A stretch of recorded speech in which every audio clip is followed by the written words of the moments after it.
কিয়ামতের দিন এই লোকটার পায়ের নিচে শুধু জাহান্নামের দুইটা ফিতা দেওয়া হবে, তাও পুরা স্যান্ডেল না, ফিতা।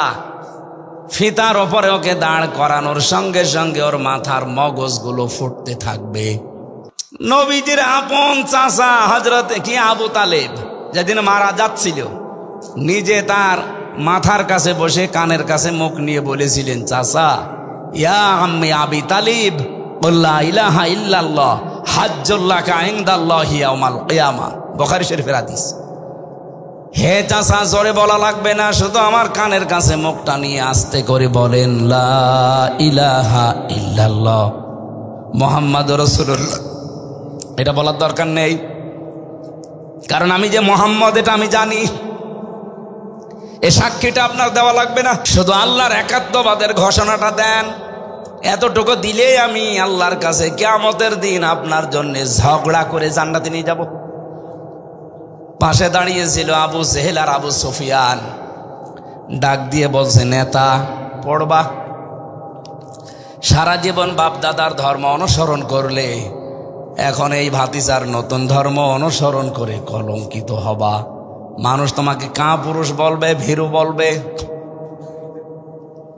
ও ডাক দিয়ে বলে, মুহাম্মদ, তোমাকে ভালোবাসি, কিন্তু তোমার এই কালেমাটা আমি পড়তে পারলাম না, তুমি আমাকে মাফ করে দিও। বলেন তো, মাফ করার মালিক নবীজি না আল্লাহ? বলেন বলেন। ওমাই ইয়াগফিরুজ যুনুবা ইল্লাল্লাহ, আল্লাহ বাদে গুনাহ মাফ করতে কেউ? আরো জোরে বলেন। এই কথা বলেই তো মারা গেল। নবীজির মন খারাপ হয়ে গেল। বিশ্ব নবীকে জিবরাইল এসে বলছে, হে নবী, আপনি মন খারাপ করেন কেন? ইন্নাকা লা তাহদি মান আহবাবতা ওয়ালাকিন্নাল্লাহা ইয়াহদি মাইয়াশা। আপনি যাকে ভালোবাসেন, মহব্বত করেন, তাকে আপনি ইসলামে নিয়ে আসবেন পারবেন না। আল্লাহ যাকে ভালোবাসে তাকে আল্লাহ ইসলামে নিয়ে আসে। ভালো কথা শুনিন, আল্লাহ আপনার চাইতে ভালো জানি যে হেদায়েত পাবে কে। অহুয়া আলামু ইসমে তাফসিলের সিগা। আপনি তো বাহ্যিক দৃষ্টিটা দেখলেন, কিন্তু বাস্তবতাকে আপনি জানেন। এই লোকটা আপনার চাচা, আল্লাহ ভালো করে জানে। সারা জীবন আপনাকে বাড়িতে রেখেছে, কলে কাকে নিয়েছে, লালন পালন করেছে, খাবার দিয়েছে, ভালোবাসা দিয়েছে, আল্লাহ দেখেছে। কিন্তু আপনি কি বললেন, আর লোকটা করলো কি? আপনি এতবার চেষ্টা করলেন যে শুধু কালেমার অর্ধেক অংশ পড়তে, লা ইলাহা ইল্লাল্লাহ। আপনি বলেছিলেন যে মুহাম্মাদুর রাসূলুল্লাহ বলা লাগবে না, ওটা আমি মেনে নিলাম, শুধু আল্লাহটা বলেন। ওই লোকটা তাও বলে নাই। এই জন্য আমি আল্লাহ ওকে মাফও করি নাই। এর পরেও নবীজি ওনার কবরের পাশে দাঁড়িয়ে, আবু তালেবের এই কবরের পাশে দাঁড়িয়ে উনি দোয়া করেছিলেন, রব্বুল আলামিন, আমার চাচা আবু তালেবকে তুমি মাফ করে দাও। সঙ্গে সঙ্গে জিবরাইল এসে হাতের ওপরে হাত রেখে বলছে, হুজুর হাত নামান। কার জন্য হাত তুলেছেন? এই লোকটা চাচা, আল্লাহ তো আগেই জানে, কিন্তু লোকটা তো মুশরিক। ওই সময় সূরা তাওবার 113 নম্বর আয়াত নাযিল হয়, মা কানা লিন-নাবিয়্যি ওয়াল্লাযীনা আমানু আইয়াস্তাগফিরু লিল-মুশরিকিন। কোন নবীর জন্যে, এমনকি কোন মুমিন বান্দার জন্য এটা জায়েজ না, শোভনীয় না, উচিত না যে কোনো মুশরিকের জন্য আল্লাহর কাছে মাফ চাবে, ক্ষমা চাবে, দোয়া করবে। কি বুঝলেন এই আয়াত থেকে? যেই নবী কোনোদিন জীবনে এভাবে হাত তোলা লাগে নাই, মনের ভেতরে কামনা আসলেই কবুল হয়ে গেছে। শুধু নামাজে দাঁড়িয়েছিলেন একবার, মনের ভেতরে একটা আকাঙ্ক্ষা এসেছিল যে আল্লাহ 17 মাস আজ নামাজ পড়ছি বাইতুল মুকাদ্দাসের দিকে, যদি কাবা শরীফের দিকে নামাজ পড়তে পারতাম মনটা আরো বেশি ভালো লাগতো। 2 রাকাত নামাজ হয়ে গেছে।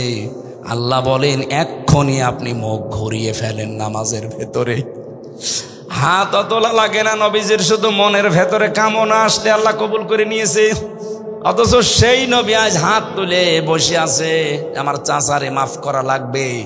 আল্লাহ বলেন, হাত নামান, আপনার চাচা মুশরিক। আমার মাঝে মাঝে তার এই জীবনীটা পড়লে মনে হয় পৃথিবীতে এখন এমন এরকম একজন মানুষ আপনি অ্যাক্টিভ পাবেন না যে আবু তালেবের চাইতেই নবী মোহাম্মদ রাসূলুল্লাহর আদর্শকে বেশি আগিয়ে নিতে চেয়েছে। সে বুক দিয়ে আগলিয়ে রেখেছিল, বাড়িতে রেখে রেখে কোলে কাঁখে নিয়ে মানুষ করেছে নবীজিকে। হাদিসটা যদিও দুর্বল, আমি শিক্ষার জন্য বলছি। কিয়ামতের দিন এই লোকটার পায়ের নিচে শুধু জাহান্নামের দুইটা ফিতা দেওয়া হবে, তাও পরা স্যান্ডেল না, ফিতা। ফিতার ওপরে ওকে দাঁড় করানোর সঙ্গে সঙ্গে ওর মাথার মগজগুলো ফুটতে থাকবে। শুধু ফিতা দেওয়া হবে পায়ের নিচে, পোড়া শরীরের কোনো জায়গায় জাহান্নামের আগুন লাগবে না, শুধু একটা জায়গায়।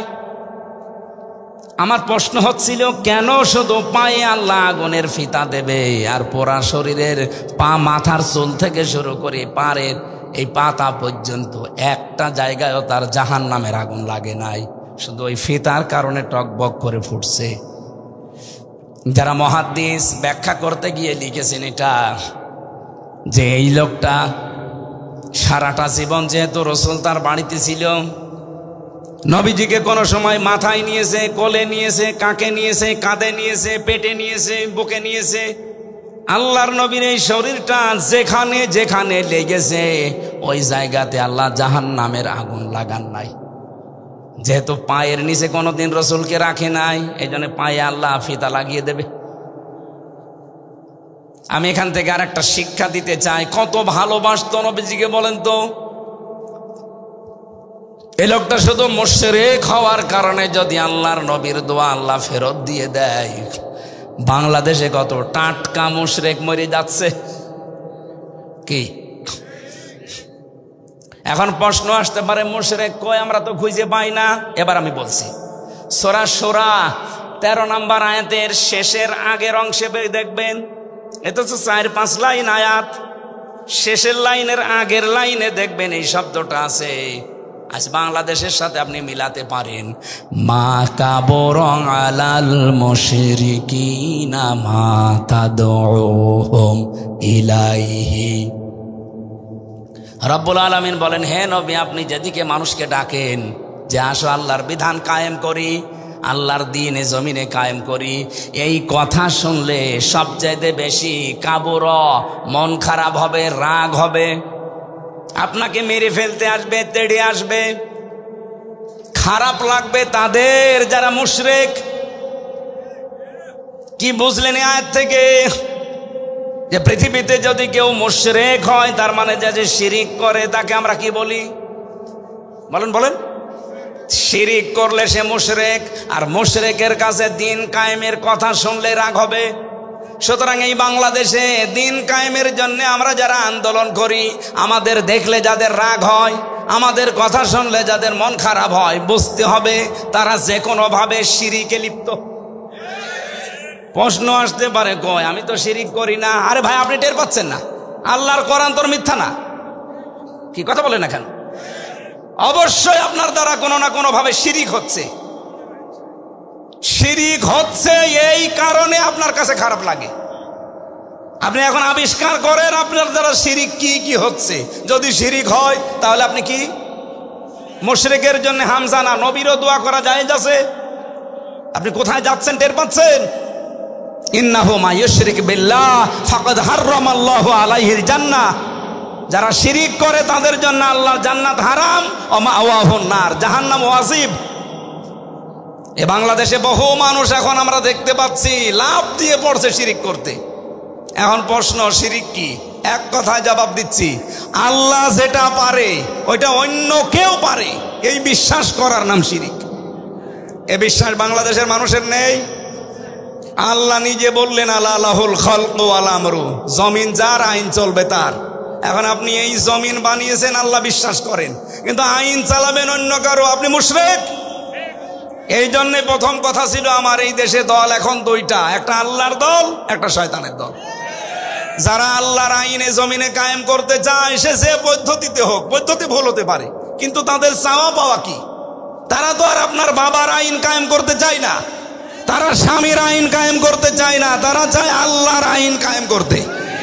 সুতরাং এই দলের ভেতরে যত দল আছে যারা চায় আল্লাহর জমিনে আল্লাহর দিন কায়েম করা লাগবে, তারা আল্লাহর দল। আর যারা মানুষের তৈরি করা আইন এই জমিনে কায়েম করতে চায়, সে যদি 14 দল হয়, 28 দল হয়, যে কোনো নামে হোক, ওরা শয়তানের দল। এরপরও যদি কেউ না বোঝার ভান করে থাকেন, এদিকে আসেন, আসেন, কানের নিচে এমন জোরে 2টা দেব না, সব বুঝে পারবে। এত সহজ ভাষায় বলার পরও ওরা বোঝে না। আপনি যে এখন আপনার কাছে খারাপ লাগে, তো আপনি মুশরিক এই কারণে। ইমানদারের কাছে তো খারাপ লাগে না। এই আয়াতের পরবর্তীতে আল্লাহ এই শব্দটা দিয়েছেন, আল্লাহু ইয়াজতাবি ইলাইহি মাইয়াশা।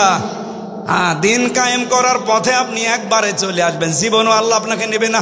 আল্লাহ বলেন আমি নির্বাচিত করব আগে। আল্লাহু ইয়াজতাবি ইলাইহি মাইয়াশা, আমি আল্লাহ যাকে নির্বাচিত করি, পছন্দ করি, মনোনীত করি, তাকে আমার এই দিন কায়েমের জন্য কাজে লাগিয়ে দেই। হ্যাঁ, হয় প্রকাশ্যে নাই গোপনে আপনাকে দিন কায়েমের কাজ আল্লাহ করাবেই, যদি আপনি আল্লাহর দরবারে মনোনীত হয়ে থাকেন। আর মনোনীত হবেন কখন বলেন? আপনি মনোনীত হবেন, নির্বাচিত হবেন, আল্লাহর পছন্দনীয় হবেন কখন? এর পরের শব্দ ওয়াহদি ইলাইহি মাইয়ুনিব। যে ব্যক্তি মন থেকে আল্লাহর দিকে ফিরে আসতে চায়, তাকে আল্লাহ তার দিনের কাছে কর্মী হিসাবে লাগিয়ে দেয়। এই বাংলাদেশে বহু মানুষ গোপনে এতদিন অনেকে অনেকভাবে কাজ করেছে দিনের জন্যে, আল্লাহ তাদেরকে নির্বাচিত করেছিল, এখন তারা প্রকাশ্যে এসেছে। আমি নাম বলতে পারি, সাদিক কাইম, SM ফরহাদ। যে অবস্থা তৈরি হয়েছিল বলেন তো, ওই অবস্থায় আমি শিবির করি, আমি শিবিরের সভাপতি, এই পরিচয় দিয়ে ঢাকা ভার্সিটি জাহাঙ্গীরনগরে টিকে থাকা সম্ভব? আমার কুষ্টিয়ার আবরার ফাহাদ শিবির করিয়ে কথা বলে নাই, শুধু একটু জালেমদের বিরুদ্ধে একটা স্ট্যাটাস দিয়েছিল দেশের পক্ষে, তাই তাকে পিটিয়ে মেরে ফেলেছি। আর সেই জায়গায় আমি শিবিরের সভাপতি, আপনাকে বেশি থাকতে দেবে? এটা একটা হেকমাত। এই হেকমাত যারা অনুসরণ করেছিলেন, অনুসন্ধান করেছিলেন, তাদেরকেও আমরা ওয়েলকাম জানাই। আমার যে বড় ভাই এখানে আজকে নাম দেখলাম, ডক্টর মাওলানা আব্দুল বারী রশিদি, এই নাটোরের সিংড়া থানায় বাড়ি, কোথায় বাড়ি আমি জানি না, যেখানে হোক এলাকায় বাড়ি ওনার নামে বিভিন্ন রকমের কথা আমরা এর আগে শুনেছি। যা উনি দোয়া করে অমকের নামে, আর এখন জামাত ইসলামী শিবিরের কথা বলে। আরে ভাই, ওর জীবনের বিশ্ববিদ্যালয়ের রেকর্ড দেখেছেন? ওর স্যাক্রিফাইস দেখেছেন আপনি? সবাই যদি আমির হামজার মতো এভাবে ওপেন এসে বলে আল্লাহর আইন চাই, 3 বছর না 9 বছরও জেলে থাকা লাগতো। আমার তো 3 বছর রেখেছিল, আমি তো ওনার ছোট, ওনারা 9 বছর থাকা লাগতো। সুতরাং ভুল বোঝা যাবে না। কোনো মানুষকে আল্লাহ যদি নির্বাচিত করে, মনোনীত করে, ওই লোকটা যদি মন থেকে ফিরে আসতে চায়, নাই তো আল্লাহ তাকে মনোনীত করবে না। ওয়াহদি ইলাইহি মাইয়ুনিব, যে ব্যক্তি আল্লাহর দিকে মন থেকে ফিরে আসতে চায়, সেই লোকটাকে আমার আল্লাহ তার দিন কায়েমের কাজে লাগিয়ে দেন। এই জন্য আমরা যারা দিন কায়েমের আন্দোলনে যারা অ্যাক্টিভ ভাবে লেগে আছি মন থেকে, দেখবেন একটা কথা প্রথমে বলা লাগে। এখানে ওনারাও বলেছে, কুলিন্না সলাতি ওয়া নুসুকি ওয়া মাহইয়ায়া ওয়া মামাতি লিল্লাহি রাব্বিল আলামিন, যে আমার নামাজ, আমার কোরবানি, আমার মরে যাওয়া, আমার বেঁচে থাকা, আমার সব আল্লাহর জন্য আমি দিয়ে দিয়েছি। সুতরাং এখন আমার যা আছে আমার সব কার জন্যে? বলেন বলেন, এ কথা কি আমার মুখের বলা শুধু? এটা আমার মন থেকে বলা। এরপরে আপনাকে শপথ দেবে। এ কথা তো আমি সেই 33 বছর, তো আমার তো 32 বছরই পড়েছি আয়াত। এতদিন তো এই অনুভূতি আসে নাই।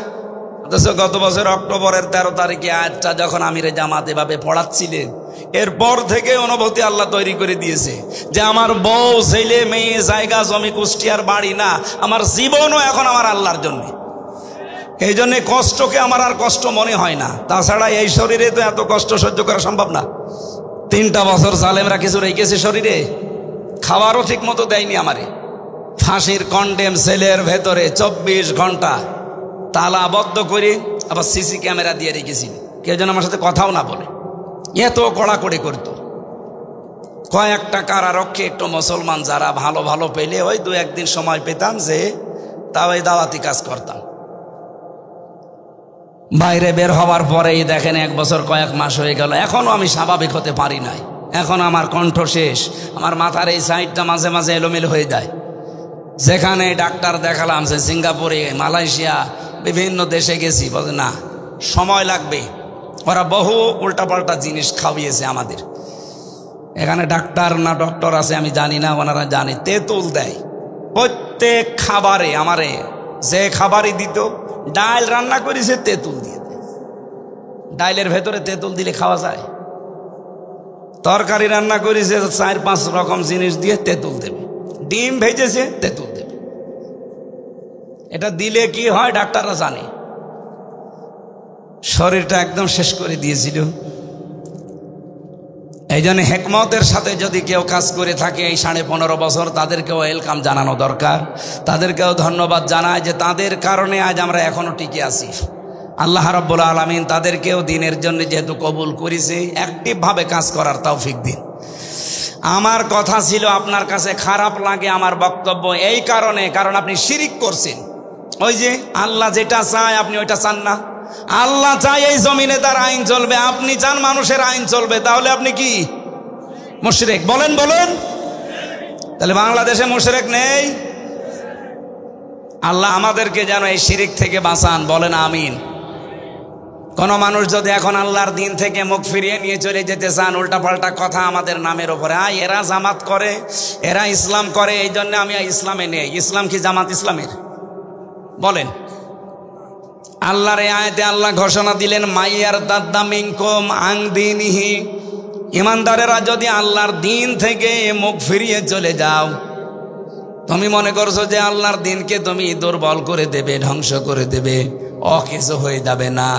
ফাসাউফা ইয়াতিল্লাহু বিকওমিন, অতি শীঘ্রই আল্লাহ এমন একটা দল তৈরি করে দেবে তোমাদের উপরে, ইউহিব্বুহুম ওয়া ইউহিব্বুনাহু, তারাও আল্লাহকে ভালোবাসবে, আল্লাহও তাদেরকে ভালোবাসবে। এই আয়াতটা পড়ার পরে আমার তো মনে হচ্ছে এই বাংলাদেশে সেই দলটার নাম জামাত ইসলামী বাংলাদেশ। আপনি দেখেন যারা এদের উপরে বিভিন্ন ট্যাগ দিয়ে আজ ইসলাম থেকেই বের হয়ে চলে যাচ্ছে, যে ইসলামই মানি না। আপনি কি আল্লাহর দিনকে দুর্বল করতে পারবেন? আপনি চলে যান। আপনার এই চলে যাওয়া দেখে আল্লাহ একটা সিদ্ধান্ত নিয়েছেন, ফাসাউফা, সিন সাউফা কদ লাম, 13টা শব্দ আছে আরবি গ্রামারে। কোন সেন্টেন্সের আগে একটা যদি আসে, বাংলা অর্থ হয় অতি তাড়াতাড়ি। যখনই আল্লাহর দিন থেকে, ইসলাম থেকে মানুষ মুখ ফেরানো আরম্ভ করবে, তখনই আল্লাহ তাড়াতাড়ি করে একটা দল বানিয়ে দেবে, আর সেই দলটা এখন জামাত ইসলাম। কেন বললাম? আল্লাহ তাদেরকে ভালোবাসে, আল্লাহ নিজেও তারা আল্লাহকে ভালোবাসে। আপনি তাকান, এই গুণটা বাংলাদেশ জামাত ইসলামেতে আছে না নাই? এই গুণটা থাকার পরে আল্লাহ কয়েকটা গুণ আরো দিয়েছেন, তারা এই কাজগুলো হাতে নেবে। আদিল্লাতিনা আলাল মুমিনিন আইজ্জাতিনা আলাল কাফিরিন, তারা মুমিনদের প্রতি রহম দিল হবে আর কাফেরদের প্রতি কঠোর হবে। আমার বাড়ি কোথায়? কুষ্টিয়া, আপনার বাড়ি নাটোরের সিংড়া। আজকের এই সাইদুর রহমানের সাথে আমার জীবনে 2 বার দেখা মাত্র। ওনাকে একদিন দেখেছিলাম সেই সিংড়ার কোন আয়েস না কোথায়, আর আজকে এই সুকাশ। এই 2 জায়গায় দেখা। ওনার নামই যদি নাও দেখতাম, উনি যেহেতু একামতে দিনের কর্মী, এই জন্য আমার অন্তরে ওনার জন্য আল্লাহ আগেই ভালোবাসা তৈরি করে দিত। অথচ এখান থেকে আমার বাড়ি প্রায় 100 কিলোমিটার। আমার নিজের আপন ভাইও যদি একামতে দিনের কর্মী না হয়, তার প্রতি ভালোবাসা ওনার মতো জীবনও তৈরি হবে না। এটা তো আর আমি নিজে তৈরি করিনি, করেছে কে? বলেন বলেন। আজিল্লাতিনা আলাল মুমিনিন, যদি সত্যি আমাদেরকে আল্লাহ দিন কায়েমের জন্য অ্যাক্টিভ ভাবে কবুল করে থাকে, আর আমি যদি মন থেকে ফিরে আসতে পারি, মাস্ট বি ইমানদার যারা এদেশে আমরা আছি, একামতে দিনের কর্মী যারা, তারা সবাই এক মায়ের পেটের ভাইয়ের মতো। আমার আপন ভাইয়ের মহাব্বত এত বেশি তৈরি হবে না। আজিল্লাতিনা আলাল মুমিনিন আইজ্জাতিনা আলাল কাফিরিন, কিন্তু কাফেরদের প্রতি কিন্তু আমরা কড়া। আজ বাংলাদেশে বহু কাফেরদের কাজ অনেকে আঞ্জাম দিচ্ছে, তাদের প্রতি আমরা সোচ্চার, মাঝে মাঝে আমরা প্রতিবাদ জানাই। এই যে গানের মাস্টার নিয়েছে, গানের মাস্টার নিয়োগ দিয়েছে, এমনকি শরীর চর্চার জন্য 1 থেকে 5 পর্যন্ত মাস্টার নিয়োগ দেওয়া হয়েছে প্রাইমারিতে। আমরা এই বাংলাদেশ জামাত ইসলামী সহ ইসলামী দল যারা সবাই কিন্তু ঐক্যবদ্ধ এখন যে গানের মাস্টার যদি নেওয়া হয় 92% মুসলমানের দেশে 1 থেকে 5 পর্যন্ত একজন আলেম নেওয়া লাগবে। এটার পক্ষে আপনারা নেই? কারা আছেন দেখি? লিল্লাহে তাকবীর। ডক্টর মোহাম্মদ ইউনূস, 2 জন নবীর নাম ওনার, মোহাম্মদ আর ইউনূস, 2 জন নবীর নাম নিয়ে আপনি বসে আছেন আর গানের মাস্টার নিতে পারেন, শরীরের মাস্টার নিতে পারেন। কোরআন শিক্ষার জন্য একটা আলেম মাস্টার নেওয়া যায় না? এটা নেওয়া লাগবে। এটা শুধু দাবি করছি না, এই দাবি আমরা আদায় করে ছাড়বো ইনশাআল্লাহ।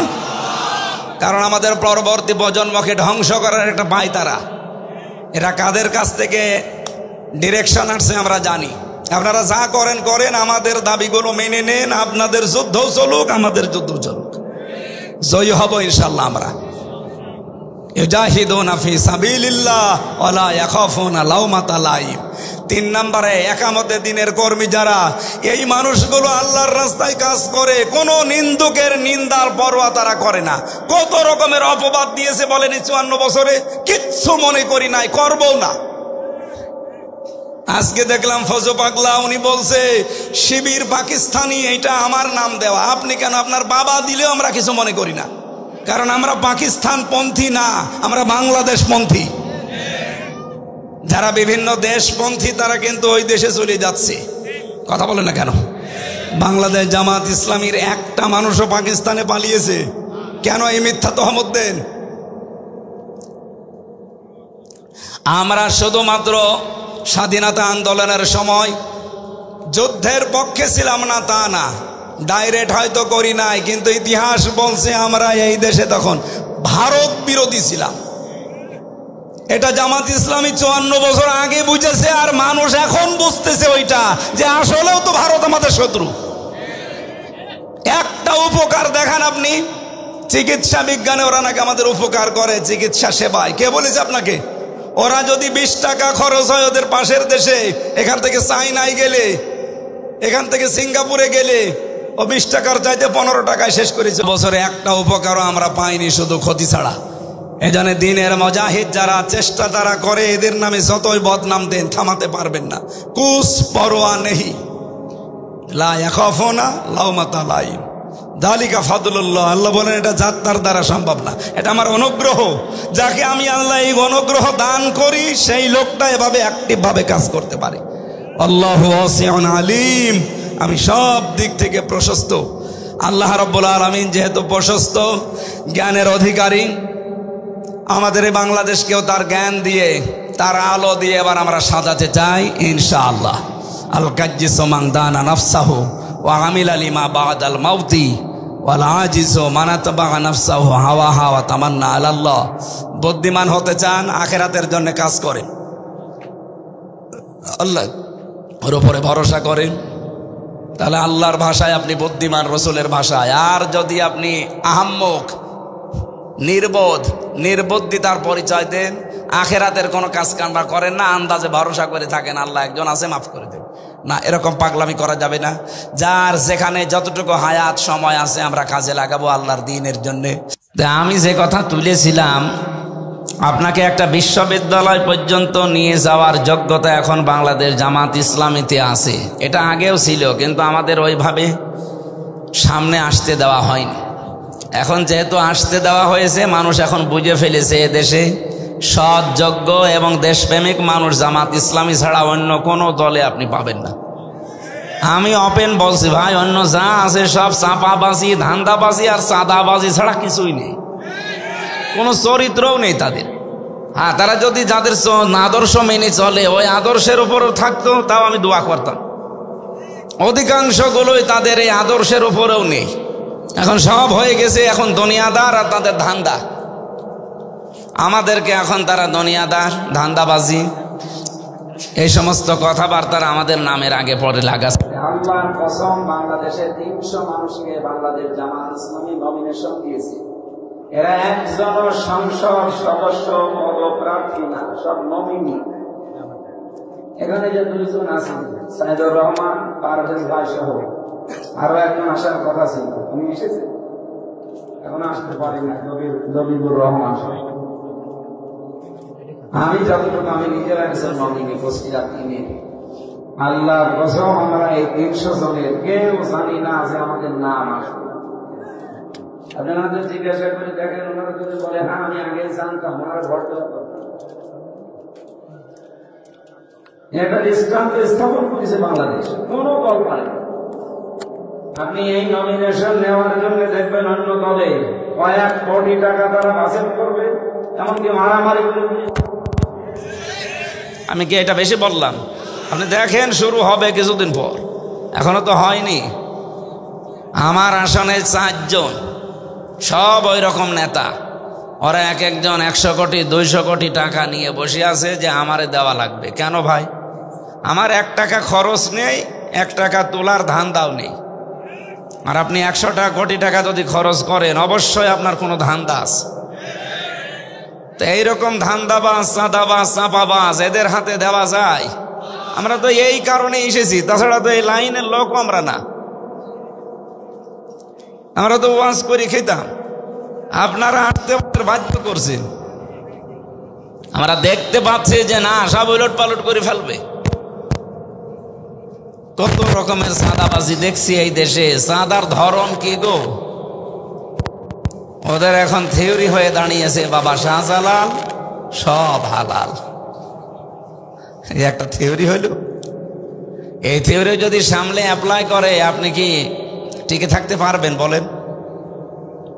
আমি এখন বাস্তবে দেখছি বাংলাদেশের বহু ইমাম, এমনকি বহু আলেম, খতিব, এরা এখনো দোদুল্যমান অবস্থায় আছে যে যদি ইসলামের পক্ষে অ্যাক্টিভ ভাবে কাজ করি, সাইদুর রহমানের পক্ষে, পারভেজ সাহেবের পক্ষে, না জানি ইসলাম যদি এবার না আসে তাহলে আমার ইমামতি থাকবে তো? আপনি ইমামতি নিয়ে আসেন। আর আপনার এরকম মন কেন হয়, কেন এরকম ভয় হয়, আশঙ্কা হয় যে ইসলাম এবার আসবে না? আমি গ্যারান্টি দিচ্ছি বাংলাদেশে এবার সংসদে ইসলাম যাবে, ইনশাআল্লাহ যাবেই। কারণ আমি কোরআনকে 100% বিশ্বাস করি। আপনারা ইযা জা নাসরুল্লাহি ওয়াল ফাত, যখন আল্লাহর সাহায্য আসবে তখন আপনি বিজয় দেখতে পাবেন। আর বিজয় দেখতে পেলে আপনি কি পাবেন? এখানে 9টা বিষয় আছে। কি কি দেখা যায় বিজয়ের শুভ সূচনায়, সূচনা লগ্নে কি কি দেখা যায় আল্লাহ এখানে দিয়েছেন। আরাইতান নাসা ইয়াদখুলুনা ফি দীনিল্লাহি আফওয়াজা, আপনি দলে দলে পালে পালে দেখবেন মানুষ ইসলামে প্রবেশ করছে। এটাকে আমি বেশি বলে ফেললাম। সারা দেশে বললাম না, শুধু সিংড়া না, এরকম 630টা থানায় আমি যাচ্ছি। সারা দেশে অবস্থা, দলে দলে মানুষ আসতেছে। আজকে এখন বাড়ি থেকে বের হওয়ার কথা না, তারপরও দেখেন আপনারা এসে বসে আছে। গত কয়েকদিন, 2-3 দিন হবে, আমি প্রায় 18 জন মানুষ এসেছে একবারে, তাও সব মোড়ল। প্রায় 8-10টা গ্রাম তারা চালায়। একটা ইউনিয়নে 9টা ওয়ার্ড থাকে। 9 জন তো এসেছে, আরো তারা সাথে করে 9 জন, 18 জন এসেছে। ওরা বলছেন এতদিন মানুষের তৈরি করা আইনের পেছনে ছিলাম, বুঝতাম না, কিন্তু এখন আমরা আল্লাহর তৈরি আইন এই জমিনে কায়েম করার জন্য জামাত ইসলামীতে আমরা যোগ দিতে চাই, আপনি আমাদেরকে দলে নেন। আমি বললাম যে কালেমা পড়ানো লাগবে? বলছে না, কালেমা পড়ানো লাগবে না, কালেমা আমাদের মুখস্থ আছে, খালি এই ফরম দেন। ওরা শুধুমাত্র জামাত করি তা না, ফরম পূরণ করে এখন যে নিয়ম আছে 15টা ঘর প্রতিদিন আপনাকে পূরণ করা লাগবে। প্রত্যেক দিন কোরআন পড়েন কিনা, হাদিস পড়েন কিনা, ইসলামের ইতিহাস পড়েন কিনা, যেই কয় পৃষ্ঠা পড়েন, বুঝে পড়েন না বুঝে পড়েন, ওটা আবার লেখা লাগবে। এটা বাংলাদেশের কোনো দলের ভেতরে আমি পাইনি। আপনাকে কিচ্ছু করা লাগবে না, শুধুমাত্র জামাত ইসলামীতে অ্যাক্টিভ ভাবে 6 মাস কাজ করেন, আল্লাহর কসম আপনার জীবন পরিচ্ছন্ন হয়ে যাবে। সে যত বড় খারাপ মানুষ হোক। আমি জেলখানায় 2 জনকে একটু টিপস দিয়েছিলাম। তারা জেলে আছে, কেউ 22 বছর, কেউ 18 বছর। মানুষ আর মানুষ নেই, তাদের মনুষ্যত্ব হারিয়ে গেছে। কারণ জেলের ভেতরে অনেক দিন থাকলে ওরা পাথর হয়ে যায়। মানুষের ভেতরে আর মনুষ্যত্ব বলতে কিছু থাকতে চায় না। এক জায়গায় 24 ঘন্টার কয়দিন থাকা যায়? অথচ তাদেরকে কোরআনে কারিম প্রতিনিয়ত যে আধা ঘন্টা 1 ঘন্টা পড়াতাম যে আপনারা শুধু কোরআনের কাছে আসেন। এরপরে আমি তাদেরকে কয়েকটা বই পড়িয়েছিলাম। জনাব এটিএম আজহারুল ইসলাম পাঠিয়েছিলেন ওই কয়েকটা বই। ভেতরে তো বইও পাওয়া যায় না। উনি আমাকে যেগুলো পাঠাইতো ওইগুলো আমি রিলে করতাম যে পড়ে নেই। তারাও শিক্ষিত মানুষ। শেষ পর্যন্ত দেখলাম মাত্র 6 মাসের ভেতরে 18 বছর জেল খাটে, 22 বছর জেল খাটে, পরিবর্তন হয়ে গেছে। জীবনে বেরিয়ে যেতে পারবো কিনা জানি না। যদি যেতে পারি কোনোদিন, আল্লাহর দিন কায়েমের জন্য আমার এই জীবন আমি অক্ষ করে দিলাম।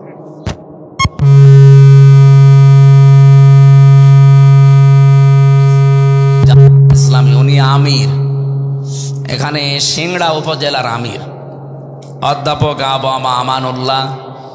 আল্লাহ তার গোলামকে সুউচ্চ মাকাম দুনিয়া আখিরাতে দান করেন। প্রধান অতিথি বাংলাদেশ জামাতি ইসলামী এই নাটোর জেলা শাখার শ্রদ্ধাভাজন আমির বিশিষ্ট ইসলামী চিন্তাবিদ ডক্টর মীর নুরুল ইসলাম। বরেণ্য অতিথিবৃন্দ এখানে উপস্থিত আছেন। এমপি পদপ্রার্থী লিখেছেন না, বাংলাদেশ জামাত ইসলামী কেউ এমপি পদপ্রার্থী না, আমরা সব নমিনি। কেউ আমরা পদ চাইনি, আর আমরা পদ চাইলে আমরা কিয়ামতের আগে পেতামও না। কি কথা বললেন না? এই জন্য এমপি পদপ্রার্থী আমরা কেউ না, আমরা সব নমিনি। এখানে উপস্থিত হয়েছেন প্রফেসর সাইদুর রহমান, আপনাদের এই সিংড়ার জন্য যিনি নমিনি। ডক্টর মোস্তফা ফয়সাল পারভেজ, ইনি পাশের থানা নন্দীগ্রাম কাহালুর জন্য নমিনি। এখানে আসার কথা ছিল আলহাজ মাওলানা দবিবুর রহমান, উনি শেরপুর ধনট এই এলাকার জন্য বাংলাদেশ জামাত ইসলামী কর্তৃক নমিনি। আলোচনা এখানে যারা রাখলেন, বিশেষ করে আপনাদের এলাকার সন্তান, এই সিংড়া থানায় বাড়ি তার, ডক্টর মাওলানা আব্দুল বারী রশিদি, আরবি প্রভাষক বামুজা সিদ্দিকিয়া কামিল ফাজিল মাদ্রাসা কাহালু বগুড়া। আলোচনা রাখলেন মাওলানা হোসাইন মাহফুজ চুয়াডাঙ্গা। বিশেষ অতিথিবৃন্দ অধ্যাপক এন্তাজ আলী, অধ্যাপক সাদরুল হুদা। অনেক মানুষের নাম দিয়েছেন, তো আমরা সময় আর দিতে চাচ্ছি না। দোয়া করছি একবারে বান্দাদের জন্যে, আল্লাহ যেন তাদেরকে বান্দা হিসাবে কবুল করেন। বিশ্বনবীর বহু নাম ছিল, কিন্তু আদরের নাম ছিল আব্দুন। কি নাম ছিল? আব্দুন বা আব্দুল্লাহ। ওরা কোরআন শরীফ খুলে দেখবেন আল্লাহ ওনাকে বহু নামে ডাক দিয়েছেন, নাজিরা, বাশিরা। আমি সবচাইতে বেশি সুন্দর নাম পেয়েছি এই আব্দুনটা। আল্লাহ রাব্বুল আলামিন তাকে ডাক দিয়েছেন তহা, ইয়াসিন, মুজাম্মিল, মুদ্দাসির। এরপরে পেয়েছি এই আব্দুন বা আব্দুল্লাহ। রাব্বুল আলামিন তাকে এত বেশি ভালোবাসতেন, অন্যান্য নাম বলে কোরআন নাজিল করতে তার উপরে পারতেন। কোরআন নাজিল যেখানেই করেছেন অধিকাংশ জায়গায় দিয়েছেন আব্দুন ওয়াইন কুনতুম ফি রাইবিম মিম্মা নাযালনা আলা আবদিনা তাবারাকাল্লাযী নাযালাল ফুরকানা আলা আবদিহি লিয়াকুনা লিল আলামিনা নাযীরা। এই জন্য নামটা খুব সুন্দর। যারা আল্লাহর বান্দা হয়ে বসে আছেন স্টেজে, আল্লাহ তাদেরকে হায়াতে তাজ্জাবা সিহাতে কল্লিয়া দান করুন। আপনারা সেই জোহরের পর থেকে এসেছেন, অনেকে আসরের পরে, মাগরিবের পরে, এই ভেজা জায়গায়, কর্দমাক্ত জায়গায় যারা বসে আছেন কোরআনের জন্যে কষ্ট করছেন। আল্লাহ এই কষ্টকে যেন জান্নাতে যাওয়ার একটা মাধ্যম বানিয়ে দেন। দল মত নির্বিশেষে আজকে এখানে সবাই আমরা এসেছি, কিন্তু এখন আমরা সব এক দল। কয় দল বলেন তো? কার দল? আল্লাহর দল। এই বাংলাদেশে এখন দল দুইটা, হয় আল্লাহর দল নয় শয়তানের দল। এর বাইরে আর কিছু নেই। যদি কেউ অন্য কোনো নামেও আসেন, হয় তাকে আল্লাহর দলে থাকা লাগবে, নাই শয়তানের দলে থাকা লাগবে। আল্লাহর দলে থাকতে হলে কি করা লাগবে, শয়তানের দলে থাকতে হলে কি করা লাগবে, এটা কোরআনে নেই? বলেন বলেন।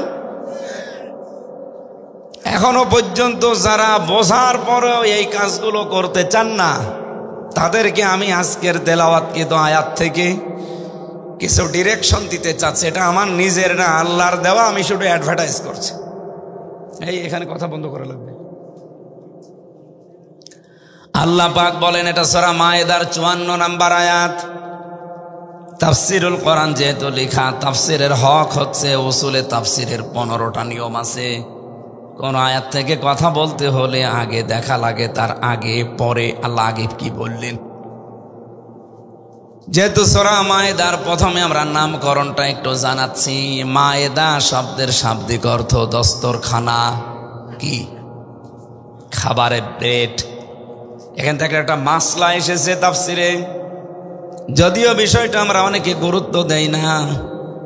পৃথিবীতে যদি আপনি এই দস্তরখানা বিছিয়ে খাবার খাওয়ার অভ্যাস তৈরি করেন, যে খাবারগুলো পড়ে যায় ওগুলো যদি আপনি তুলেও খেতে পারেন, জান্নাতে এসে হুর আল্লাহ দেবে, তার যে দেন মোহর লাগবে ওইটা আল্লাহ এর মাধ্যমে আদায় করে দেবেন। না, আমার প্রশ্ন আছে এখানে। সুবহানাল্লাহ বলছেন, ঠিক আছে। আপনি জান্নাত পাবেন কোন কোন গ্যারান্টি আছে আপনার কাছে? আছে? নেই।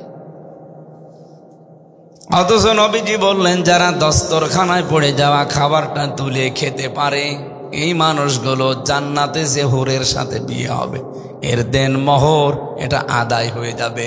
তার মানে আপনি বিশ্বাস করতে পারেন, এই আমলটা যদি আপনার জীবনে থাকে, ঈমান তো মাস্ট বি থাকা লাগবে। যদি আমলটা আপনার কাছে থাকে, জান্নাত আপনি প্রবেশ করবেন, হুরের সাথে আপনার বিয়ে হবে। দ্বিতীয় তাফসীর হচ্ছে মায়েদার। দস্তরখানা বলতে আল্লাহ আমাদেরকে একটা শিক্ষা দিতে চেয়েছেন। তামাম পৃথিবী আল্লাহ খাবারের প্লেট বানিয়ে রেখেছেন, কারণ এই যে রাজ্জাক নামটা দুনিয়ায় কেউ নিতে পারে না, এটা আমার আল্লাহর জন্য খাস। কাউকে যদি আপনি রাজ্জাক বলতেও চান, তাকে বলা লাগবে আব্দুর রাজ্জাক, শুধু রাজ্জাক বলা জায়েজ নেই। ইন্নাল্লাহা হুয়ার রাজ্জাকু যুল কুওয়াতিল মাতিন। কোরআনে অন্য জায়গায় আল্লাহ দিয়েছেন, ওমা মিন দাব্বাতিন ফিল আরদি ইল্লা আলাল্লাহি রিজকুহা। জমিনে এমন কোন বিচরণশীল জীব নেই যার রিস্কের দায়িত্ব আমি আল্লাহর হাতে নেই। আমার মনে হয় আজটা একামতে দিন যারা এদেশে কায়েম করতে চায়, তারা যেহেতু কোরআনে কারিম স্টাডি করে বেশি, পড়াশোনা তাদের বেশি, এই আয়াতটাও তারা পড়েছে বারবার বারবার বারবার। এজন্য তাদের আল্লাহর প্রতি ভরসা এত বেশি। এদেশের অন্য দলের মানুষ যেখানে বলছে 15 বছর খাইনি, খাবো না, করবো কি, অথচ এই দলের লোক বলছে রিস্কের মালিক আল্লাহ। এই জন্য 13 মাসে তাদের নামে একটা চাঁদাবাজির মামলা নেই। আপনাকে তো এটা তৈরি করা লাগবে যে রাজ্জাক আমার আল্লাহ, আমি না খেয়ে মারা যাব না। আমার চেষ্টা থাকা লাগবে কর্মজীবনে হালাল রুজি উপার্জন করার জন্য। আমি যে চেষ্টা করব এতটুকুই আমার দায়িত্ব। কিন্তু রিস্কের মালিক কে? যারা এটা এখনো পর্যন্ত বিশ্বাস করেন না, তাদেরকে শুধু চাঁদাবাজি না, তাদের দুনিয়া সব দিয়ে দিলেও পেট ভরবে না। নবীজি বলেন, বনি আদম সন্তানদের স্বভাব এমন, সবার না, কিছু সন্তান আল্লাহর জমিনে এমনও আছে, তাদেরকে যদি আপনি একটা স্বর্ণ ভর্তি করা মাঠ দিয়ে দেন, ওই মানুষগুলো বলবে যদি আর একটা মাঠ পেতাম তাহলে আর একটু ভালো হতো। আল্লাহর নবী বলেন, ওকে যদি পাশে আর একটা স্বর্ণ ভর্তি মাঠ দেন, ও বলবে যদি আর একটা পেতাম ভালো হতো। বিশ্বনবী হাদিসের শেষে জানিয়েছেন, ইল্লা তুরব, এ বনি আদম সন্তানের পেটটা এই 3.5 হাত বডির ভেতরে মাত্র কয়েক ইঞ্চি পেট, এটা ভরতে হলে কবরের মাটি ছাড়া সম্ভব না। আমরা এখান থেকে যে দ্বিতীয় তাফসিরের যে শিক্ষাটা পেলাম, মায়েদা মানে দস্তরখানা, মায়েদা মানে খাবারের প্লেট। এটা যেহেতু আল্লাহ সাজিয়ে রেখেছে তামাম দুনিয়ায়, সুতরাং রিজিক আমার যা আছে এটা আমার কাছে আসবেই, আমি না খেয়ে মরব না। আমার দায়িত্ব আমি যেন কোনো হারাম ইনকামে পা না বাড়াই। কি কথা বোঝা গেছে? আমার দায়িত্ব আল্লাহ পাকের ইবাদত বন্দেগী করে আমার জান্নাতের যে সিঁড়ি আছে, যে পথ আছে, যা সহজ সরল পথ, এটা তৈরি আরো বেশি করে করা।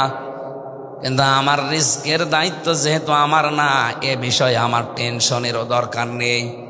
অথচ আমরা পুরা উল্টা, যেটার দায়িত্ব আল্লাহ নেয়নি ওই দায়িত্বটা আমি নিজে এখন নিয়েছি।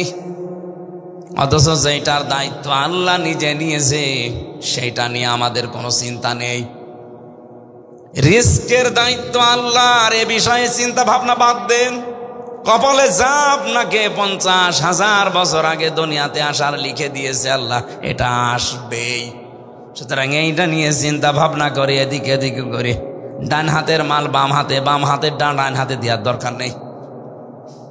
যেটার দায়িত্ব আল্লাহ নেয়নি আপনি ওইটা নিজে তৈরি করেন।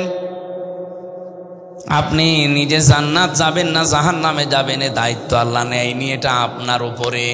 আপনি যা করবেন এইটা দিয়ে আপনার হয় জান্নাত নাই জাহান্নাম তৈরি হবে। এজন্য মায়েদা সূরা থেকে যেহেতু তেলাওয়াত করেছি, দুইটা তাফসির বললাম মায়েদার, একটা দস্তরখানার ফজিলতে আর একটা রিজকের দায়িত্ব নিয়ে। আমাদের ঈমান যেন মায়েদার এই কথা শোনার পরে আরো বেড়ে যায়, বলেন আমিন। আমি আপনার কাছে প্রশ্ন করছি, এটা রেকর্ড হচ্ছে তো, সারা পৃথিবী চলছে এখন। বাংলাদেশ জামাত ইসলামীতে যারা ছিল এই 54 বছরে, বলেন তো তাদের উপরে জুলুম অত্যাচার নির্যাতন হয়নি? বলেন বলেন। হয়েছে মানে কি? এই 54 বছরের সব দলের নির্যাতন এক জায়গায় করলে যা হবে, বাংলাদেশের শুধু সাতক্ষীরা এক জায়গায় করলে তাই হবে। আপনি জানেন কি হয়েছে জেলায়? এই খনি হাসিনাই ফ্যাসিড থাকাকালীন পুরা এলাকাটা ওরা বুলডোজার দিয়ে ভেঙ্গে গুড়িয়ে দিয়েছে। শুধু নাম শুনলেই তার বাড়ি ঘর শেষ। আপনারা জানেন এখনো পর্যন্ত এই যে ফজু পাগলার মতো মানুষ যারা আছে, বলে এতদিন খাইনি, খাবো না মানে, তো এতদিন তো আমরাও খাইনি। আমরা যেহেতু বিশ্বাস করি রিজকের মালিক আল্লাহ, এ দৃঢ় বিশ্বাস আমাদের আছে। এই জন্য অন্য কোনো বদনাম আমাদের, মিথ্যা বদনাম থাকলেও এই মিথ্যা বদনাম আজও কেউ দিতে পারেনি যে আমরা সাদাবাজি করে খাই। একটা মিথ্যা তথ্য তুলেছিল কয়েকজন, আমি নাম নিলাম না, যে বাংলাদেশে জামাত ইসলামীও সাদাবাজি করেছে, ওরা ইসলামী ব্যাংক লুট করে নিয়েছে, ছিনতাই করেছে। মাথার ভেতরে কি আপনার গোবর আছে? একটু চিন্তা ভাবনা করে কথা বলা যায় না? বাংলাদেশ জামাত ইসলামী যে ব্যাংকের কথা আপনারা জানান, এই ব্যাংক কি আপনার বাবার? যাদের ব্যাংক তারা ফেরত পেয়েছে, বলেন, আপনি নিজেই বলেন, ইসলামী ব্যাংক কি আপনার বাবার? যাদের মাথার ঘাম পায়ে ফেলে ব্যাংক তৈরি করা, তারা এতদিন হারিয়ে ফেলেছিল, এখন ফেরত পেয়েছে। এটা সাদাবাজি হয়, চিন্তায় হয় কি করে? হাদিস হচ্ছে আন আবি যাররিন রাদিয়াল্লাহু তাআলা আনহু قال قال النبي صلى الله عليه وسلم من ادعى ما ليس له فليس منا وليتبوأ مقعده من النار। বিশ্বনবী বলেন, যেই জিনিসের মালিক তুমি না, যদি জোর করে জবরদস্তি করে দখল করো, ওইটা নিজের দায়িত্বে নিয়ে নাও, এক নম্বরে তোমার শাস্তি হচ্ছে ফালাইসা মিন্না, ওই দিন থেকে তুমি আমার আর উম্মত রইলে না, বের হয়ে গেলে। দুই নম্বরে ওয়ালিয়াতাবাওয়া মাকআদাহু মিনান নার, সে যেন জাহান্নামে নিজের একটা স্থান বরাদ্দ করে নিল। এই হাদিসটা আপনি বাংলাদেশে মিলান। যে জিনিস আপনার না, আপনার দায়িত্বে আপনি নিয়ে নিলেন কোন কারণে? হাদিসের টিকায় একটা কথা লেখা আছে, যদি কোনো জিনিস আপনার হয়ে থাকে কিন্তু হাতছাড়া হয়ে গিয়েছিল, হারিয়ে ফেলেছিলেন, কেউ কেড়ে নিয়েছিল, ওটা আবার আপনি ফেরত পেয়েছেন, তাহলে হাদিসের এই শাস্তির আওতা মুক্ত থাকবেন। হাদিসের শাস্তি কি ছিল? যে অন্যের জিনিস নিজের দখলে যদি কেউ নিয়ে নেয়, 1 নাম্বারে সে নবীর উম্মত আর থাকে না, 2 নাম্বারে সে জাহান্নামে যাবে, এটা কনফার্ম। কিন্তু যদি নিজের জিনিস আপনি নিজে ফেরত পান, তাহলে এই হাদিসের যে শাস্তির কথা, এটা আপনার উপরে বর্তাবে না। তাহলে জামাত ইসলামী বাংলাদেশ যেটা ফেরত পেয়েছে, এটা তো তাদেরই। আপনি নিজে এখন বুকে হাত দিয়ে বলতে পারবেন না ইসলামী ব্যাংক আমার? পারবেন? বলেন। আপনি কোন কারণে এই মিথ্যা তহমত তাদের উপরে লাগিয়ে জাতির কাছে বিভ্রান্ত ছড়ান? মানুষকে এখন আগস্টের 5 তারিখের আগে আছে, সব বোঝে যে আপনি কি বলতে চান। আমার কুষ্টিয়াতে তো আমি দেখেছি এক এক বাজারে এখন এই গণসংযোগে যায়, বিভিন্ন মার্কেটে ঢোকা যায় না, জড়িয়ে ধরে হাউমাউ করে কাঁদে যে হুজুর আসবে কবে সময়, নীরব বিপ্লব ঘটাবো এবার, আর পারছি না, সহ্যের বাইরে চলে গেছে। আগে তো চাঁদা দিতাম সেভাবেই হোক 15 টাকা, এখন দেওয়া লাগছে 30 টাকা। এর বড় বড় গলায় কথা বলেন টকশোতে বসে, আপনার লজ্জা করে না? আপনি মানুষ। আজকে দেখলাম কে যেন ফজলু, এই নামটা কোন কোন জায়গা থেকে এসেছে অনেকটা ব্যাখ্যা দিয়েছে। ফ দিয়ে জানিয়েছে ফেরাউনের ফ, আর বর্গেজ দিয়ে দিয়েছে আবু জেহেলের বর্গেজ, আর ল দিয়ে আবু লাহাবের ল। ফজলু বড় বড় 3 জন কাফেরের নাম থেকে ওর নামটা নিয়েছে। এই জন্য কথাবার্তার ওর সব কাফেরদের মতো। অন্যের জিনিস যারা নিজের দখলে নিয়ে এখনো বগল বাজাচ্ছেন যে যা করে ফেলেছি আর চিন্তা নেই, হয়তো আপনার চিন্তা আসে না, কিন্তু আপনাকে দেখে আমার চিন্তা হয় আপনি তো আর নবীর উম্মত নেই। আপনি যদি এখনই মারা যান, আপনার জানাজা পড়াবো কি দিয়ে? বিসমিল্লাহি ওয়া আলা মিল্লাতি রাসূলিল্লাহ দিয়ে। আপনি তো আল্লাহর দলেও নেই, রাসূলুল্লাহর আদর্শেও নেই। মিথ্যা কথা আমি কেন? কাবার ইমাম যদি এসে বলে আল্লাহ আপনাকে কিন্তু মাফ করবে না, আমি জানি আপনার পরিবর্তন আসবে না, কারণ খতম আল্লাহু আলা কুলুবিহিম, আপনার অন্তরে আল্লাহ মোহর মেরে দিয়েছে। কারণ অন্যায় করতে করতে মানুষ যখন সীমা ছাড়িয়ে যায়, তখন আর ফিরে আসার মতো রাস্তা বাকি থাকে না। ফিরআউন যেমন সীমা ছাড়িয়ে গিয়েছিল, ও যে ফিরে আসবে, ওকে আমার আল্লাহ আসতে দেয়নি। তাফসিরে পড়েছি ও কিন্তু শেষ কথা বলতে চেয়েছিল লা ইলাহা ইল্লাল্লাহি, ইল্লাল্লাহ বলতে পারে না। বগুড়া নাটোরবাসী, আমি যে কথা তুলেছিলাম এখান থেকে আমরা আজকে কিছু নিয়ে যেতে চাই। যারা এরকম ঝামেলাপূর্ণ জীবনে আছেন, আশা করব তারা ফিরে আসবেন, কারণ এটা শুধু বগুড়া নাটোরে থাকে না, এটা ছড়িয়ে যাচ্ছে তামাম দুনিয়ায়। বৈধ অবৈধ নেই, বাবাই হক, যারা ইনকাম করে সম্পদের পাহাড় তৈরি করে ফেললেন এই 1 বছর 1 মাসের ভেতরে, আপনি 30 বছরেও এত কিছু করতে পারতেন না। আমার পাশে দেখলাম একজন 1,35,00,000 টাকার গাড়ি কিনেছে, অথচ 1 বছর 1 মাস আগে তার অবস্থা ছিল আমার চাইতেও খারাপ। টাকা তো সব জিবরাইল ফেরেশতা দিয়ে গেছে। মানুষ কিন্তু এটা সব বুঝে ফেলেছে, এই কারণেই ডাকসু এবং জাকসুতে ভরা ডুবি। আপনি চিন্তা করেন, কোথায় 14,000-এর উপরে পেয়েছে, আর এ পেয়েছে মাত্র 5,000। কয়টা? আমি ধরে নিলাম যে অনেকে বলছে যে না ছাত্রলীগ ওদেরকে ভোট দিয়েছে, মানলাম। তা আপনি ভোট পেয়েছেন 5,000, শিবির নাই পাবে 5,000, 10,000 শেষ। তা কোথায় 5 আর কোথায় 14? 14-র ভেতরে 5 বাদ দিলে কত থাকে? 9,000। ছাত্রলীগ নিষিদ্ধ হয়ে গেছে, 1 বছর তারা দেশে নেই, তাদের সব কর্মকাণ্ড বন্ধ।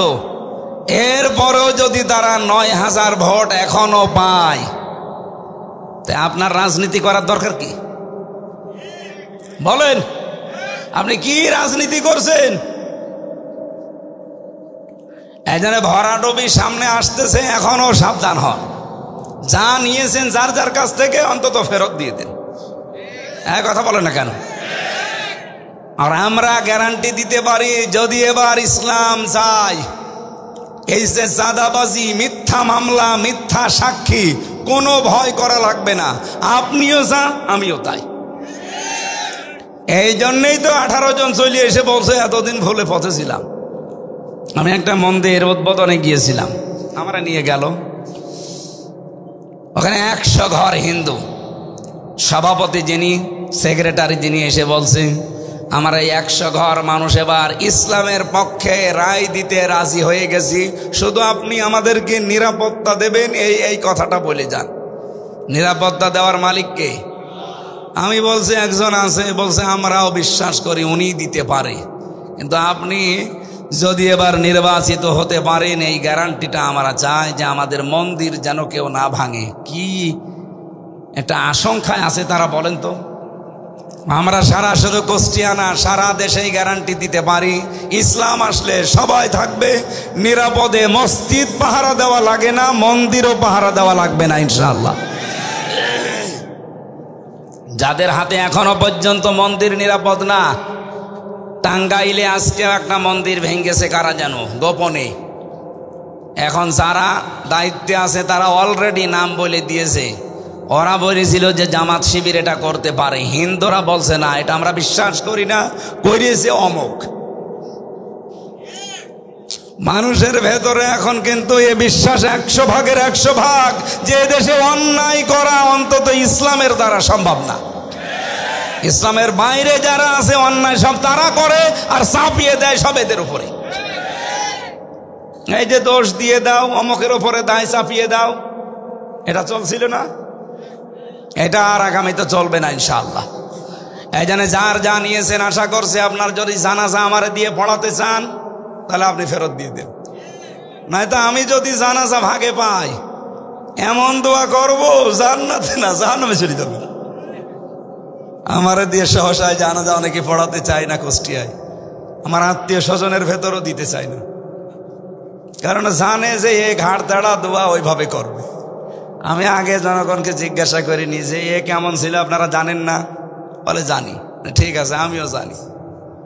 এখন মনে মনে কি পড়ি কেউ তো জানে না, বলি ওই যে আল্লাহুম্মা গফিরলি, আল্লাহুম্মা গফিরলি হাজ্জিনা ওয়া মাজ্জিদিনা। না, লোক যেরকম আল্লাহ তুমি আচরণ করবা ওই রকম আল্লাহু আকবার, যা যেখানে যাবি যা। জানাজা পড়ে আপনি জান্নাতে যাবেন। নবীজির আপন চাচা হযরতে কি আবু তালেব যেদিন মারা যাচ্ছিল, নিজে তার মাথার কাছে বসে কানের কাছে মুখ নিয়ে বলেছিলেন, চাচা ইয়া আম্মি আবি তালিব লা ইলাহা ইল্লাল্লাহ হাজ্জুল্লাকা ইনদাল্লাহি ইয়াউমাল কিয়ামা। বুখারী শরীফের হাদিস। হে চাচা, জোরে বলা লাগবে না, শুধু আমার কানের কাছে মুখটা নিয়ে আস্তে করে বলেন লা ইলাহা ইল্লাল্লাহ মুহাম্মাদুর রাসূলুল্লাহ। এটা বলার দরকার নেই, কারণ আমি যে মোহাম্মদ এটা আমি জানি। এ সাক্ষীটা আপনার দেওয়া লাগবে না, শুধু আল্লাহর একাত্মবাদের ঘোষণাটা দেন। এতটুকু দিলেই আমি আল্লাহর কাছে কিয়ামতের দিন আপনার জন্য ঝগড়া করে জান্নাতে নিয়ে যাব। পাশে দাঁড়িয়েছিল আবু জেহেল আর আবু সুফিয়ান, ডাক দিয়ে বলছে, নেতা পড়বা, সারা জীবন বাপ দাদার ধর্ম অনুসরণ করলে এখন এই ভাতিজার নতুন ধর্ম অনুসরণ করে কলঙ্কিত হবা। মানুষ তোমাকে কাপুরুষ বলবে, ভীরু বলবে। ও ডাক দিয়ে বলে, মুহাম্মদ তোমাকে ভালোবাসি, কিন্তু তোমার এই কালেমাটা আমি পড়তে পারলাম না, তুমি আমাকে মাফ করে দিও। বলেন তো মাফ করার মালিক নবীজি না আল্লাহ? বলেন বলেন। ওমাই ইয়াগফিরুজ যুনুবা ইল্লাল্লাহ, আল্লাহ বাদে গুনাহ মাফ করতে কেউ? আরো জোরে বলেন। এই কথা বলেই তো মারা গেল। নবীজির মন খারাপ হয়ে গেল। বিশ্ব নবীকে জিবরাইল এসে বলছে, হে নবী আপনি মন খারাপ করেন কেন? ইন্নাকা লা তাহদি মান আহবাবতা ওয়ালাকিন্নাল্লাহা ইয়াহদি মাইয়াশা। আপনি যাকে ভালোবাসেন, মহব্বত করেন, তাকে আপনি ইসলামে নিয়ে আসবেন পারবেন না। আল্লাহ যাকে ভালোবাসে তাকে আল্লাহ ইসলামে নিয়ে আসে। ভালো কথা শুনিন, আল্লাহ আপনার চাইতে ভালো জানি যে হেদায়েত পাবে কে। অহুয়া আলামু ইসমে তাফসিলের সিগা। আপনি তো বাহ্যিক দৃষ্টিটা দেখলেন, কিন্তু বাস্তবতাকে আপনি জানেন। এই লোকটা আপনার চাচা, আল্লাহ ভালো করে জানে। সারা জীবন আপনাকে বাড়িতে রেখেছে, কলে কাকে নিয়েছে, লালন পালন করেছে, খাবার দিয়েছে, ভালোবাসা দিয়েছে, আল্লাহ দেখেছে। কিন্তু আপনি কি বললেন? আর লোকটা করলো কি? আপনি এতবার চেষ্টা করলেন যে শুধু কালেমার অর্ধেক অংশ পড়তে, লা ইলাহা ইল্লাল্লাহ। আপনি বলেছিলেন যে মোহাম্মদ রাসূলুল্লাহ বলা লাগবে না, ওটা আমি মেনে নিলাম, শুধু আল্লাহটা বলেন। ওই লোকটা তাও বলে নাই। এই জন্য আমি আল্লাহ ওকে মাফও করি নাই। এর পরেও নবীজি ওনার কবরের পাশে দাঁড়িয়ে, আবু তালেবের এই কবরের পাশে দাঁড়িয়ে উনি দোয়া করেছিলেন, রব্বুল আলামিন আমার চাচা আবু তালেবকে তুমি মাফ করে দাও। সঙ্গে সঙ্গে জিবরাইল এসে হাতের ওপরে হাত রেখে বলছে, হুজুর হাত নামান। কার জন্য হাত তুলেছেন? এই লোকটা চাচা আল্লাহ তো আগেই জানে, কিন্তু লোকটা তো মুশরিক। ওই সময় সূরা তাওবার 113 নম্বর আয়াত নাযিল হয়, মা কানা লিন-নাবিয়্যি ওয়াল্লাযীনা আমানু আইয়াস্তাগফিরু লিল-মুশরিকিন। কোন নবীর জন্যে, এমনকি কোন মুমিন বান্দার জন্য এটা জায়েজ না, শোভনীয় না, উচিত না যে কোনো মুশরিকের জন্য আল্লাহর কাছে মাপ চাবে, ক্ষমা চাবে, দোয়া করবে। কি বুঝলেন এই আয়াত থেকে? যেই নবী কোনোদিন জীবনে এভাবে হাত তোলা লাগে নাই, মনের ভেতরে কামনা আসলেই কবুল হয়ে গেছে। শুধু নামাজে দাঁড়িয়েছিলেন একবার, মনের ভেতরে একটা আকাঙ্ক্ষা এসেছিল যে আল্লাহ 17 মাস আজ নামাজ পড়ছে বাইতুল মুকাদ্দাসের দিকে, যদি কাবা শরীফের দিকে নামাজ পড়তে পারতাম মনটা আরো বেশি ভালো লাগতো। 2 রাকাত নামাজ হয়ে গেছে। আল্লাহ বলেন এক্ষুনি আপনি মুখ ঘুরিয়ে ফেলেন নামাজের ভেতরে। হাত তোলা লাগে না নবীজির, শুধু মনের ভেতরে কামনা আসলে আল্লাহ কবুল করে নিয়েছে। অথচ সেই নবী আজ হাত তুলে বসে আছে, আমার চাচারে মাফ করা লাগবে। আল্লাহ বলেন হাত নামান, আপনার চাচা মুশরিক। আমার মাঝে মাঝে তার জীবনীটা পড়লে মনে হয় পৃথিবীতে এখন এমন এরকম একজন মানুষ আপনি অ্যাক্টিভ পাবেন না যে আবু তালেবের চাইতে নবী মুহাম্মদ রাসূলুল্লাহর আদর্শকে বেশি আগিয়ে নিতে চেয়েছে। সে বুক দিয়ে আগলিয়ে রেখেছিল, বাড়িতে রেখে রেখে কোলে কাঁখে নিয়ে মানুষ করেছে নবীজিকে। হাদিসটা যদিও দুর্বল, আমি শিক্ষার জন্য বলছি। কিয়ামতের দিন এই লোকটার পায়ের নিচে শুধু জাহান্নামের 2টা ফিতা দেওয়া হবে, তাও পুরা স্যান্ডেল না, ফিতা। ফিতার ওপরে ওকে দাঁড় করানোর সঙ্গে সঙ্গে ওর মাথার মগজগুলো ফুটতে থাকবে। শুধু ফিতা দেওয়া হবে পায়ের নিচে, পুরা শরীরের কোনো জায়গায় জাহান্নামের আগুন লাগবে না, শুধু একটা জায়গায়। আমার প্রশ্ন হচ্ছিল কেন শুধু পায়ে আল্লাহ আগুনের ফিতা দেবে, আর পুরা শরীরের মাথার চুল থেকে শুরু করে পায়ের এই পাতা পর্যন্ত একটা জায়গায়ও তার জাহান্নামের আগুন লাগে নাই, শুধু ওই ফিতার কারণে টকবক করে ফুটছে। যারা মুহাদ্দিস ব্যাখ্যা করতে গিয়ে লিখেছেন এটা, যে এই লোকটা সারাটা জীবন যেহেতু রাসূল তার বাড়িতে ছিল, নবীজিকে কোনো সময় মাথায় নিয়েছে, কোলে নিয়েছে, কাঁখে নিয়েছে, কাঁধে নিয়েছে, পেটে নিয়েছে, বুকে নিয়েছে। আল্লাহর নবীর এই শরীরটা যেখানে যেখানে লেগেছে ওই জায়গাতে আল্লাহ জাহান্নামের আগুন লাগান নাই। যেহেতু পায়ের নিচে কোনোদিন রাসূলকে রাখে নাই, এই জন্য পায়ে আল্লাহ ফিতা লাগিয়ে দেবে। আমি এখান থেকে আর একটা শিক্ষা দিতে চাই, কত ভালোবাসতো নবীজিকে বলেন তো। এই লোকটা শুধু মুশরিক হওয়ার কারণে যদি আল্লাহর নবীর দোয়া আল্লাহ ফেরত দিয়ে দেয়, বাংলাদেশে কত টাটকা মুশরিক মরে যাচ্ছে। কি এখন প্রশ্ন আসতে পারে, মুশরিক কই, আমরা তো খুঁজে পাই না।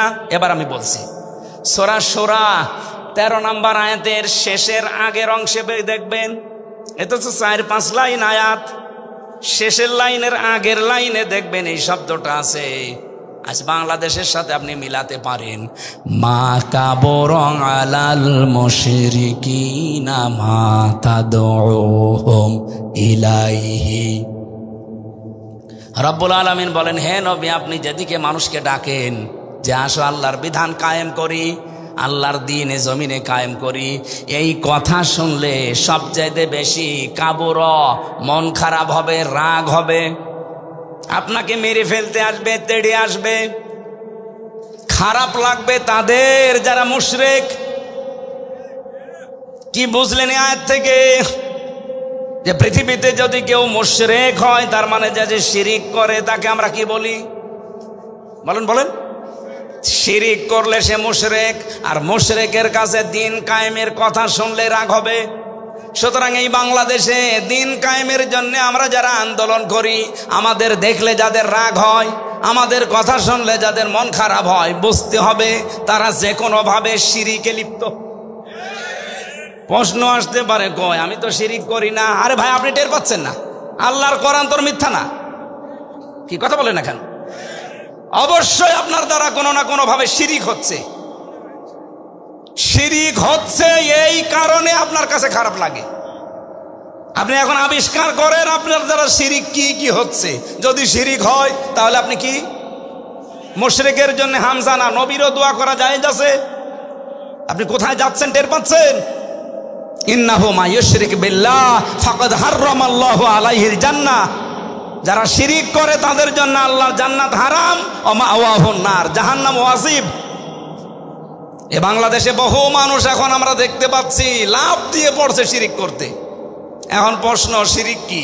এক কথায় জবাব দিচ্ছি, আল্লাহ যেটা পারে ওইটা অন্য কেউ পারে, এই বিশ্বাস করার নাম শিরিক। এ বিশ্বাস বাংলাদেশের মানুষের নেই। আল্লাহ নিজে বললেন, আলা লাহুল খালকু ওয়াল আমরু, জমিন যার, আইন চলবে তার।